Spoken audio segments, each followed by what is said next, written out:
And I appreciate your interest and your staying around for this final part of our program. In Uncle Remus's story of Br'er Rabbit, he tells about the fact that the rabbit has been caught by the fox and is seeking his freedom. And he begins to plead with the fox, "Don't throw me into the briar patch." And he continued, "Don't throw me in the briar patch." And the fox was fooled, and he decided that that's what he wanted to do. So he threw Br'er Rabbit into the briar patch, and as he ran away free, he was saying, "I was born and bred in the briar patch." Now, that movement that we call the Restoration Movement was born and bred in the briar patch of translations, and the insistence that there should be a better translation than the King James Version was at that period of time. Alexander Campbell, in the early part of his career and early part of his writing, in his publication, which was known as the Christian Baptist, pointed out that he was planning to publish an American edition of the New Testament that had been revised by George Campbell and Philip McKnight and then Philip Doddridge. And he himself was furnishing an introduction to that particular translation and some notes that went along with it, including a few changes that he had to make. This edition came out in 1825 and ran through really quickly. The editions of the second edition in 1828 was called the Living Oracles, and that's the title that it went by for the remainder of its publication life, including up into the 20th century when there were some reprints being done at that period of time. My copy dates about the middle of the 20th century. Now, long after Campbell's time, J.W. McGarvey commented that no document printed in the early period of the Restoration Movement had as much influence as did this testament that Campbell had done. But outside the Restoration Movement, it was completely rejected by other people. Jacob Creeth, a very famous junior, very famous preacher in the movement, went on a preaching tour through Kentucky, in which he made use of this translation, and the people responded to it as though he was desecrating their pulpits by bringing such an item into their pulpit for use at this time.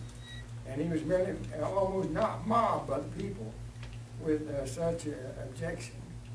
A person by the name of Edmund Waller told me about buying a copy of the translation and keeping it several months, and on a day when he was alone at home, kindling up a bonfire and burning the New Testament.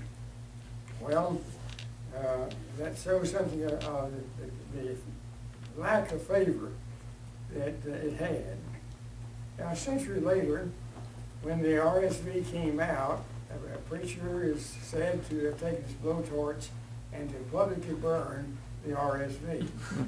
When a New Testament, or a biblical scholar heard about this, Bruce Metzger I'm speaking of, he said that in Tyndale's day they burned the translator, and not just the translator.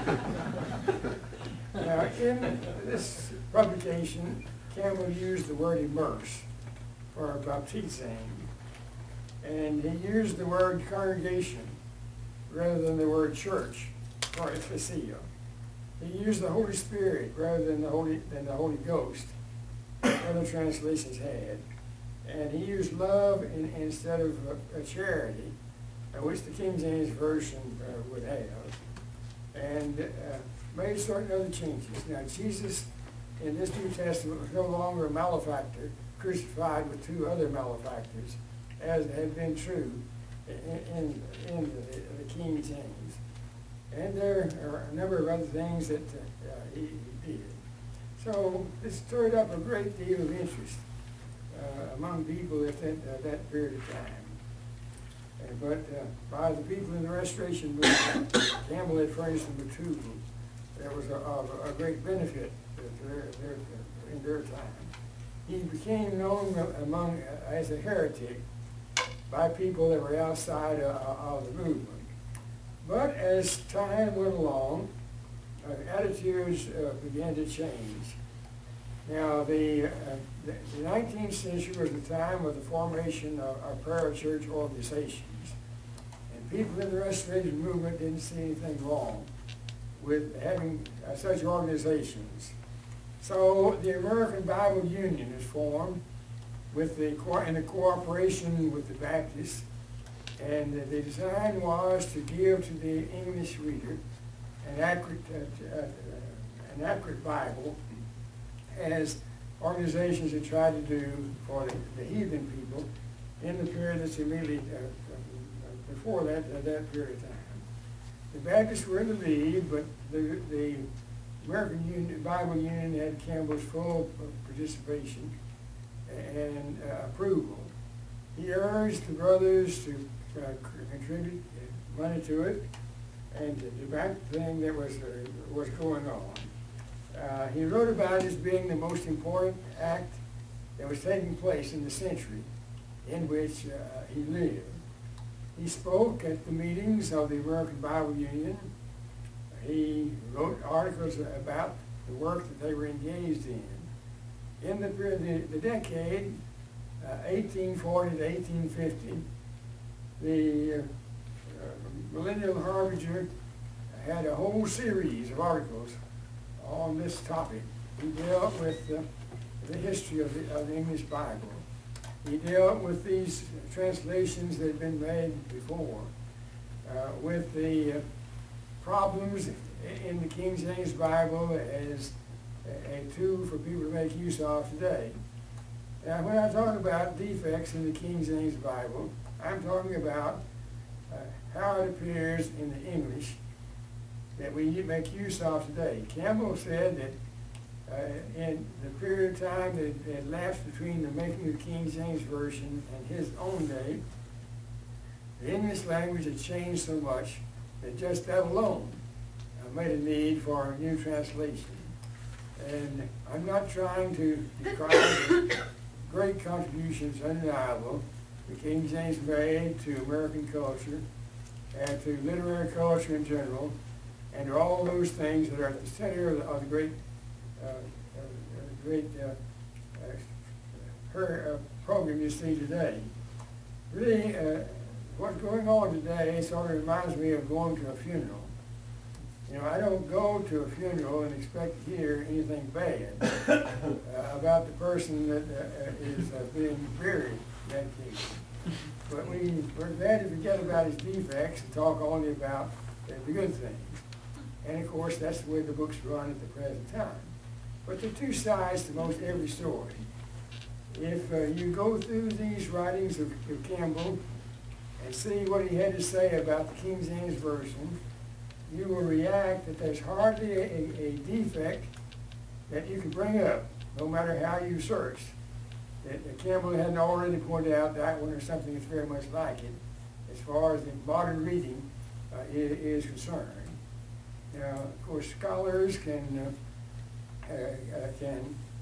work through the King James Version, but how about the poor old fellow that hasn't been to school very much? It's something for him to read. Is the person that's being talked about. You know, there are more people like that than there would be in the previous category that we have mentioned. And it's that aspect of it that we talk about as time goes along. Well, Campbell was assigned the task of preparing the preliminary copy of the book of Acts, or this Bible Union translation, which he proceeded to do. Eventually, his translation of Acts and the notes that he had to go along with it were published in the Millennial Harbinger. And as more time went along, then other people also completed their share of the New Testament books. And so the time came for there to be a final revision, to put all these together to make it into one unanimous work that had been done. A detailed plan was worked out that would have 4 or 5 or more revisers that would do this revision sort of work. The only problem was that when they began to look for people to do that, you know, to give up their job and to take that work to do, they couldn't find them. So at the end, it all ended up with there being only 2 revisers rather than the 7 or 8 people that had been planned with began. And they were the ones that would do the revision. And both of these men were Baptists. They treated the preliminary copy as though it was just rough hewing. And so restorationists reacted to that might as well have had them to do the preliminary work as far as the outcome was going to be in this case. But there really wasn't any real hope for it to have a fair Bible with the way that things were going at that time. Both of these gentlemen went to Europe at the expense of the Union to get a better grasp of Greek, and they came back, neither of whom was willing to put in full time for the work of revision in this case. And so again, you look at the earlier issues of the Gospel Advocate, you will find that the editor of the Advocate is saying that the Restoration people had furnished 2/3 of the amount of money that had been given, and had only gotten insults for the treasure that they had been made. No real expectation for a fair translation in what had been taking place. Now, Campbell wasn't in the frame of mind that just anybody's translation would do. Noah Webster published his New Testament, and Campbell gave it an unfavorable review and said that Webster would do better if he just stayed with the dictionary.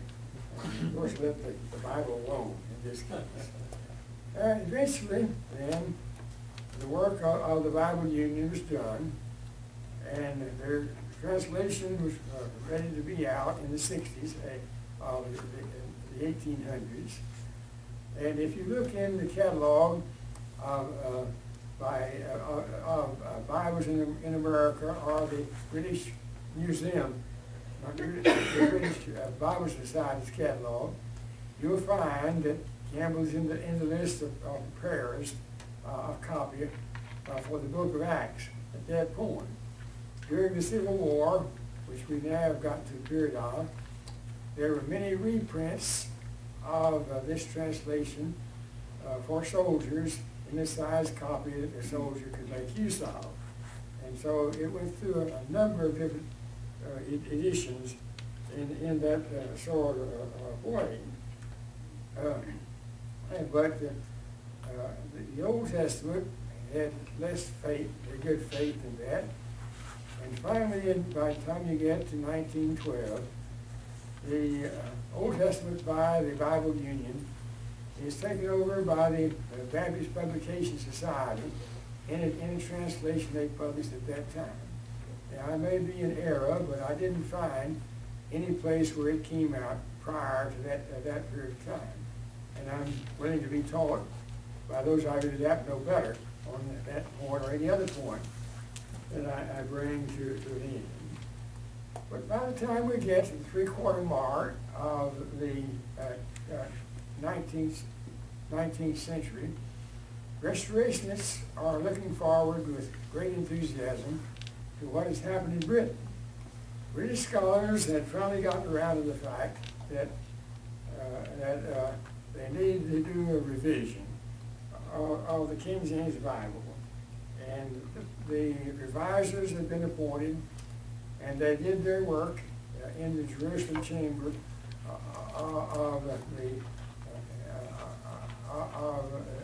in Britain. And so finally, This has been brought about by such people as Lightfoot and by Trench. There are books in print in which these two gentlemen point out what's wrong with the King James Version. And as an outcome of this, then the British came out with a revised version, the New Testament of which was published in 1881. And before it was finished, Westcott and Hort had come out with their theory of textual criticism, so that the weight is put on the few early manuscripts as compared to the wealth of late manuscripts. It is said that there probably were as many as 25 Greek manuscripts known in 1611. And by the time you get to 1881, that would have gotten up into the 4,000s. It now has gotten way above 5,000 manuscripts. See, there are many more late manuscripts than there are early ones. But the philosophy is that the more copying, the more changes people are going to make. Now, take anything that you're going to copy and go back and look at it and see what takes place. Even on the computer.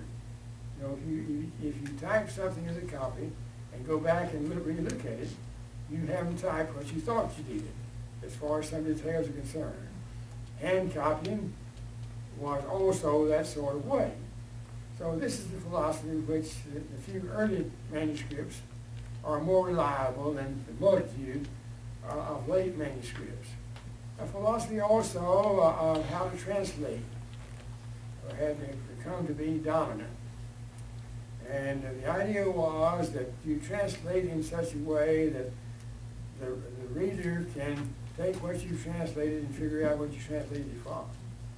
In other words, if you have a verb for a verb, you have a tense for a tense, and all that way. You come out with a translation that may be true to the original, but it's not very helpful as far as English is concerned.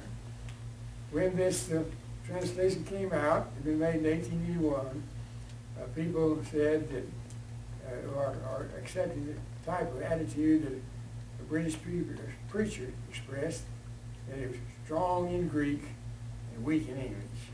That is, they didn't have English idioms and English flow of speech in the translation. But that was the way that worked out. Now, to get far ahead of where I'm at this point, today, Eugene Nida has fostered a new philosophy of translation. And he is saying that you don't ask, how did the Greeks write that? You ask, how would an American say that if he wasn't translating?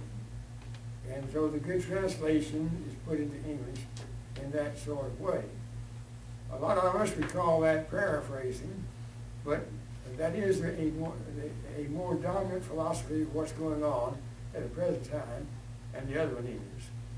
You know, when a person asks me what is the best translation, there are a lot of questions that have to be asked before you can give an intelligent answer to that question. And what translation philosophy are you asking about? Here's one of those. I don't think that our people very often ask that question. We are all persuaded by the previous philosophy. But if you think about that, that might explain to you why some things are different in certain translations at the present time from that which we've known before. We like the American Standard Version because we could easily retranslate it back into Greek if you wanted to do that. You can argue about what the Greek said and all of that sort of thing. So I need to know what your translation philosophy is before I can tell you which is a good translation this way. I'll go ahead with that question and answer. The best translation is the one that you'll read and live by. The particular volume that happens to be doesn't make any great difference. But you see, even the best translation, if you're not going to live by, it's not worth anything. So you see, that's the question that you need to face up to. What am I going to read and live by? We can pick out among the other versions in that sort of way. Well, our people were disappointed when the English Revised Version came out. Now, it also included the Apocrypha, as English Bibles had, the major English Bibles had, up until that period of time. Well, in America, Bible printing has no copyright. Any printer that wants to print a Bible can print one. So across the 19th century, what people thought they could sell, that is what printers thought they could sell, determined whether they put the Apocrypha in or not. If they were printing for people that were Anglicans who used the Apocrypha in some of their services, well, they have a market for the Apocrypha as a part of the Bible. If they didn't, if their market was people that had no use for the Apocrypha, well, then they left it out. They were printing what was right, what had a market. And of course, while I'm on that topic, this also is very determinative in the circulation of various versions that take place. You see, when a version gets to the point that it's no longer economically profitable for printing and selling that version, it'll go out of print. That happened for the American Standard Version, and now you have a few minor printers that maybe will print you up a copy, but the major printers won't print anymore because it's not profitable printing. When the versions that we have now cease to be read by people, well, they'll go out of print because of the economy that's involved and that sort of thing. But as I was about to say, Restoration preachers were very dissatisfied with what the British had come out with in this period of time. Now, the Americans have been invited to participate in this review, 28 of them, but at quite a disadvantage. They had to promise that they wouldn't print a revival translation that had the American choices for a period of years, 15 years. And they abided by that. But the American choices had to get the approval of the British before they were included in the translation, which was a disadvantage in which they worked in this case. So that's about what it was at that time. Now, despite the disappointment that people had with the British Revised Version, B.W. Johnson worked up and printed his People's New Testament with notes. And he had the text of the King James Bible in one column. He had the text of the Revised Version in another column in smaller print. And then he had his own notes that went along with each verse. Now, when I was young, if you went to a Bible class in a rural congregation taught by an untrained teacher, it went along something this way. They read a verse and that had been assigned for the lesson, and then he had the comments from various people in the class of what they thought that verse meant, and there was a bit of back and forth with that. And then finally somebody would say, Brother Johnson says, and that would end the discussion. And they would move to the next verse. When I was a student in college, I sold Bibles door to door. And one day I asked a lady about what Bible she had. And so she said she didn't really know, but she thought they had something by Johnson & Johnson. I spared her the embarrassment of telling her that you have Bible products and baby products mixed together. But you see, this book continued in print through the middle of the previous century. And it did have an awful lot of influence on people in the movement. Now, after the Civil War was over, H.C. Anderson of Louisville, Kentucky, published a New Testament, and the first one came out during the war, 1854. And like Campbell's earlier version, it had immerse, or the translation of baptizing in this case. And some other parallels like that can be found in this one. Well, in the Restoration periodicals, there's a lot of back and forth, with some people very favorable for Anderson's translation, and other people not so favorable for it. It went through a couple of editions at least, but then when the Codex Sinaiticus became available, why Anderson did another translation of that, which he left behind at the time of his death. And that was published by his daughter in 1914. So here's a man who's working on his own.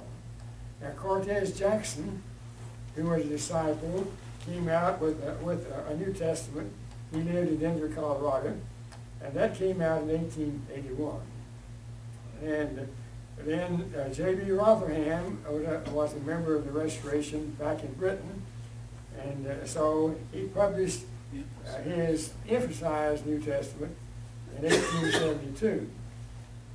It went through, I think, more than one printing, but by the time you get around to 1912, Rotherham has done the Old Testament along with his New Testament. And so here you have an item that's absolutely unique in our history. You know, people are always, if they're doing translated the New Testament, and didn't bother with the Old Testament. We built people into a philosophy that made them think they could get along without ever looking in that Old Testament. And you'd find some people in discussion, that's the way they express it. You can go to heaven without ever looking in that Old Testament. But, you know, people have robbed themselves of a lot of benefit and understanding that have been swept into that type of attitude.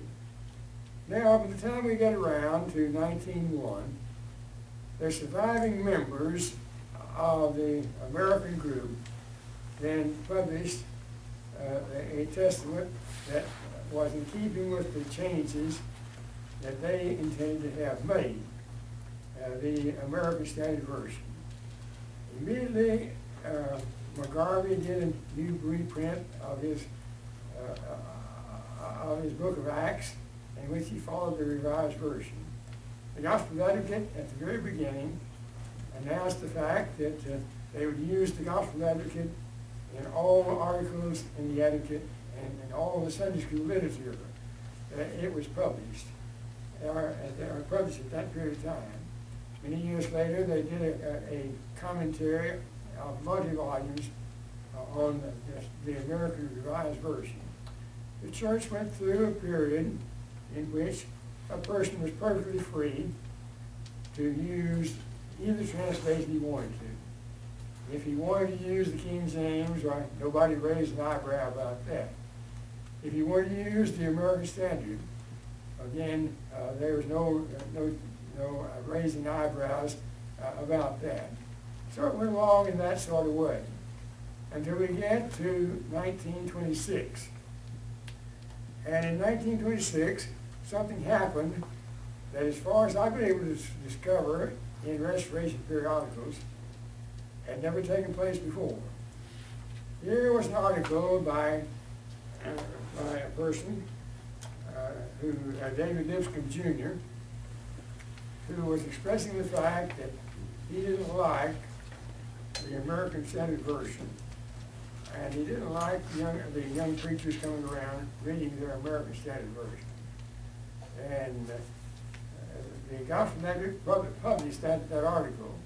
Well, that stirred up a hornet's nest, as I expect you were expected to do, with people that were answering any argument that David Lipscomb Jr. gave. Now, I ought to impose the fact this was not the David Lipscomb of our past history. It was a relative that had taken that name.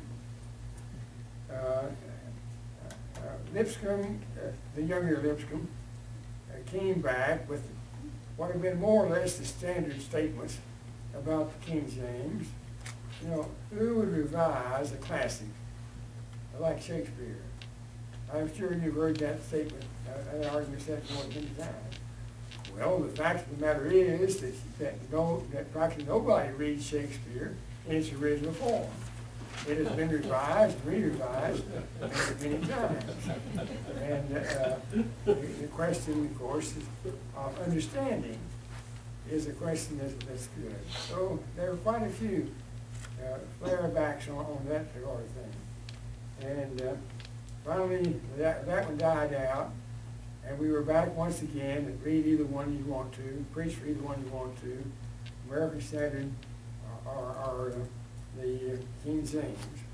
And jokes so floated around that the church is so orthodox, he had American Standard plumbing in the bathroom. On the eve of the appearance of the Revised Standard Version, preachers like T.C. Brewer pointed out the need for such a revision as it was anticipated that it would take place. But when the Revised Standard appeared, attitudes changed in our movement. And a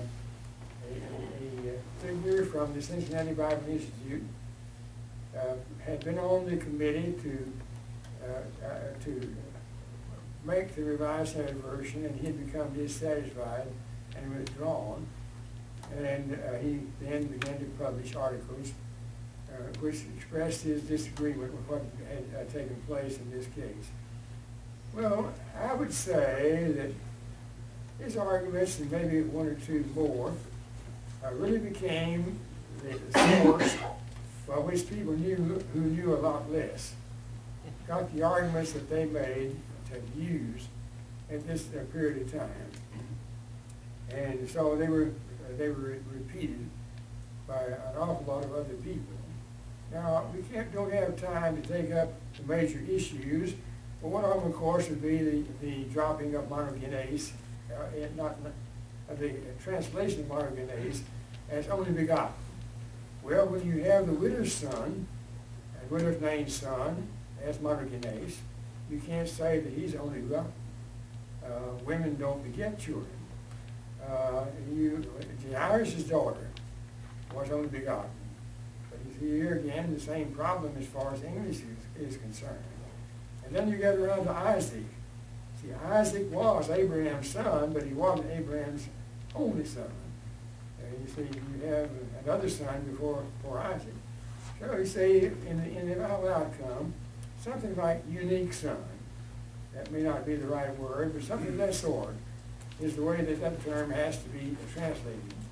And I'm sure you all know that, of course, what to do with the Alama in Isaiah 7:14 was the heart of this issue. Now, if you look more carefully, you'll find that word occurs about 7 times in the Hebrew Bible. And look in the 2nd chapter of Exodus, and you'll find that it is used there for Moses' sister. And but in your King James Bible, she is spoken of something of a girl. Now, this is going back behind to the American Standard Version. The American Standard Version put virgin in the text and put young woman, or equivalent young woman, as a footnote. What the RSV had done was to reverse that. They put young woman in the text and put virgin in the footnote. And of course that stirred up the furor on this particular question. I haven't been able to find any English translation that translated all 7 of these occurrences by the word virgin. And besides that, Hebrew has a masculine and feminine of nouns. So if you're talking about a man, you're talking about an elim, spelled with the same letters that the other word is spelled with. You're talking about a girl, you're talking about an alma. And so when David has come out to kill Goliath, Saul asks, "Who is this elim?" And his associate says he didn't know who this elim was. And this young man has shown such bravery. When Jonathan was setting up a sign for David, that he would know that it was dangerous or not to come into Saul's presence once again. He said about the arrow chaser, this Elim, if I say to this Elim, that the arrow is beyond you, well, you see, you go this way or that way, for that sort of thing. And as I said, you see, these are settings in which you can't argue at all that sex experience has anything to do with it. It's just a young person of that sort. Well, I'll drop that one for you for whatever value it might happen to be, but also pointing out that the passage in Isaiah is discussing a period of time that is to lapse. You see, Isaiah is saying to King Ahaz, in the time it takes a woman to produce a child, and that child to grow to adulthood or to choice making, this danger will have blown over. You don't need to use this desperate act that you're fixing to carry out to save yourself. It's just a temporary danger that we are against. Now there you have the heart of the issue as far as Isaiah is concerned. It's the way of measuring time that's being spoken of, not the sex experience of the person that's being spoken of.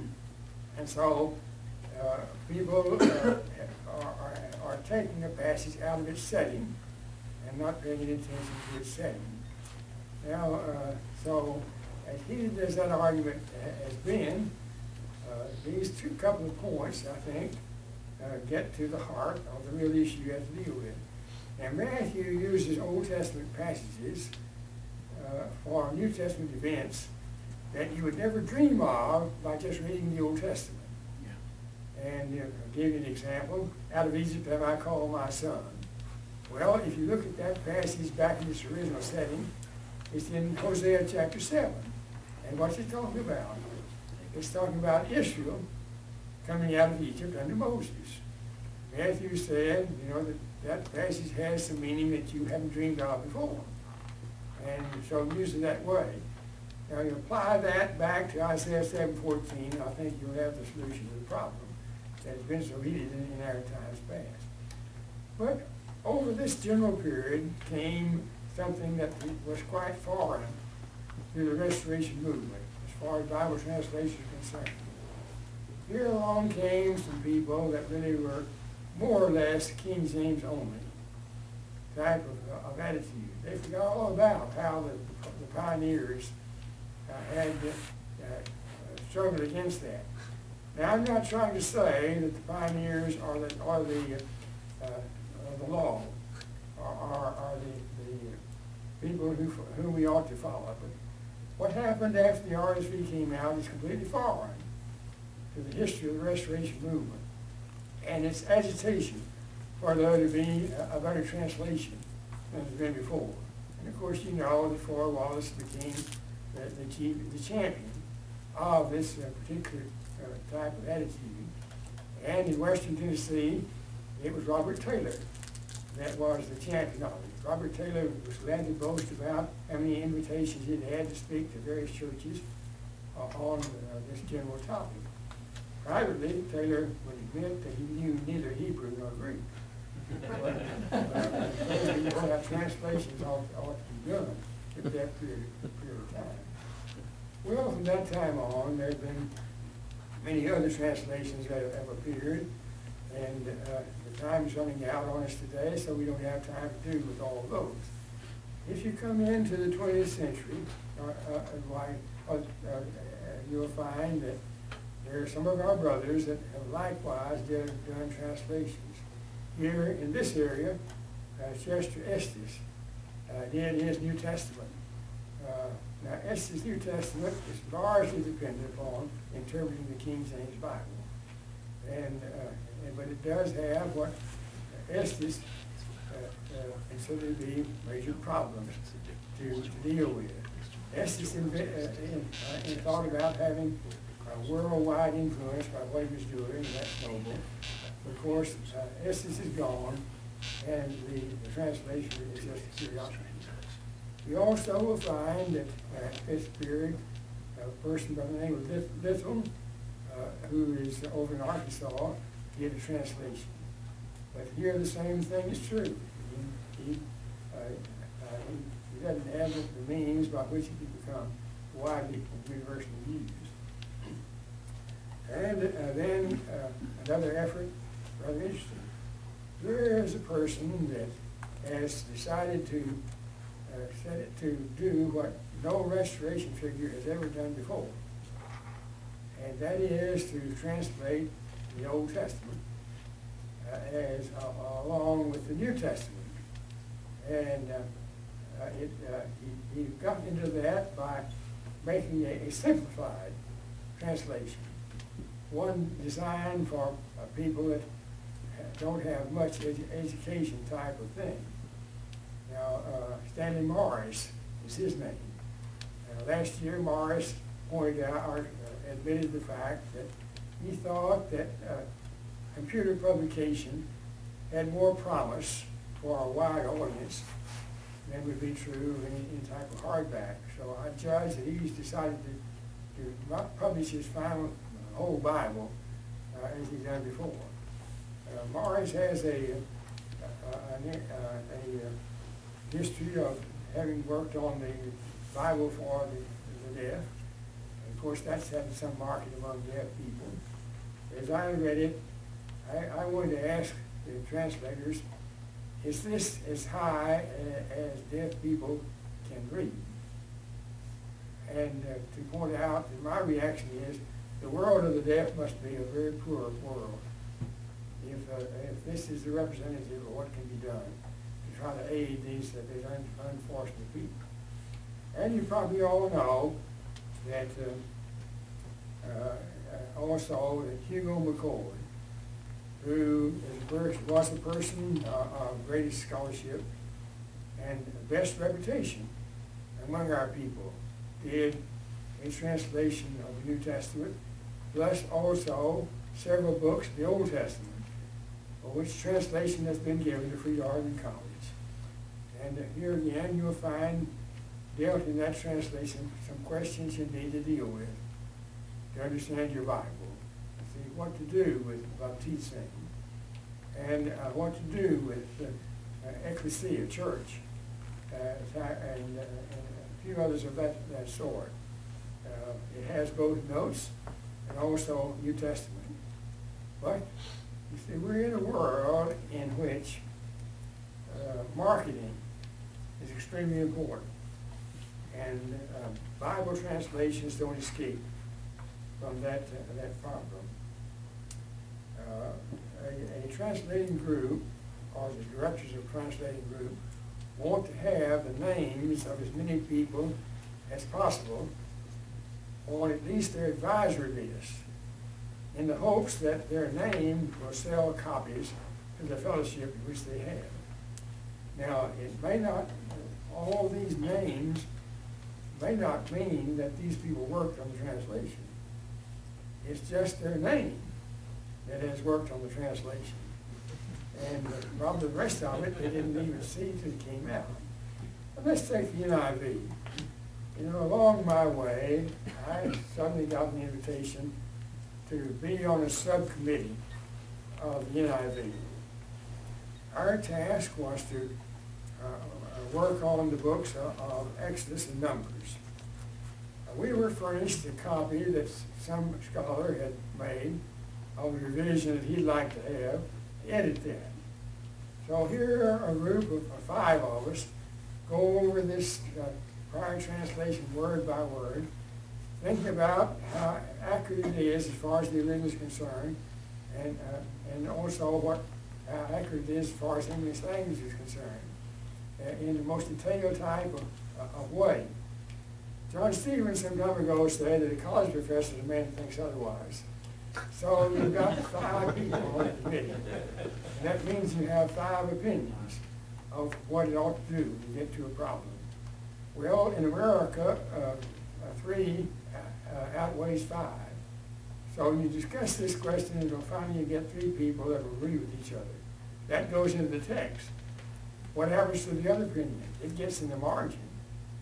You see, the margin of your Bible doesn't mean as good as. It just means we lost here. That is, you see, it is the vote of the people that are on the short end of the question. Now, when the next question comes up, why, it may be that they can get 3 on the next board against a certain number on the other side. But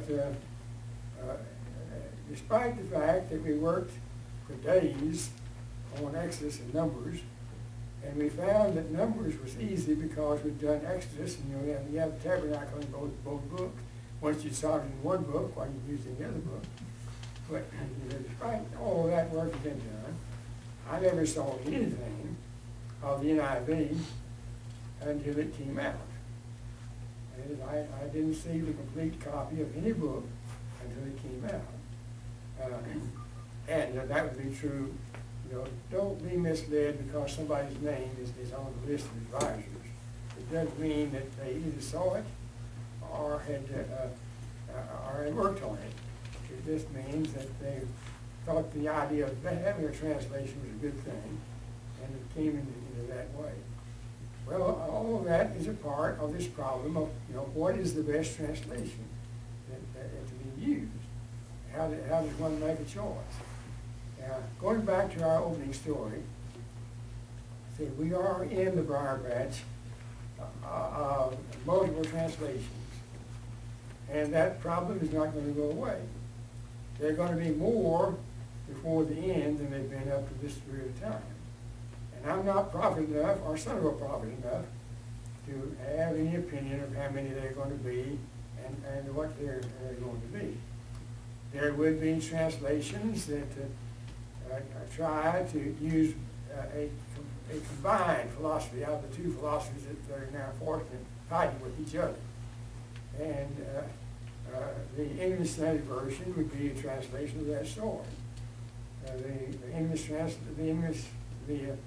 Standard Version has a great deal of popularity in evangelical circles at this period of time. Careful study of it would point out 2 problems, which is not enough to damage the whole business. They won't change anybody's salvation. But have a look at Genesis chapter 17, verse 13. Now, this item came into the English Bible back in the time of the making of the Catholic Reims-Douay version, back before the King James was in existence. It came into the King James. It's been in every translation that is a descendant of the King James. Abraham circumcised all the males among the men of Abraham's house. Now, for the life of me, it seems to me that in 400 years, somebody ought to ask, how many men were there in Abraham's house that weren't male? But there it is. Look in your Bible, you'll find it. Genesis chapter 17, verse 14. And there it is also in the English Standard Version, a new version that we're now coming out. You see, complete English nonsense. Abraham circumcised all the males among the men of Abraham's house. All you'd have to do is to say Abraham circumcised every member of the males of his house. That'd take care of the whole problem. Now, I pointed this out to Bruce Metzger, who was the editor of the new English Standard Version, hoping that it would be changed. It didn't get changed. It's still there, and still has descendants since that period of time. The English Standard Version also has another Lulu. You come to the story of Sisera's mother calming her anxiety about the fact that her son is not returned to the battle. So it says that the men had captured a womb for every man in the camp. Now, every woman has a womb, as we all know, but that's not a satisfactory word for a woman, or substitute for the word woman, as anybody can see. Little things do get by people. And, anybody that reads the English Standard will go to heaven despite woman, or despite the other also. But it is one of the things that has to be evaluated. Now, I appreciate the kind attention that you've given during this period of time, as well as for the other times that have gone by. But you know, our task in the Briar Patch is to learn what we can about the basics of how the Bible came to us. And then also to learn a few basic items about how you try to evaluate between one Bible and another. The philosophy on which it was done is important. You need to find out that. And you have to evaluate the philosophy. Well, you know, we're still debating which philosophy is a better translation. That's not a settled problem. And a few other things of that sort. But you see, all of this is very much handy. It isn't the King James, it's not the Bible.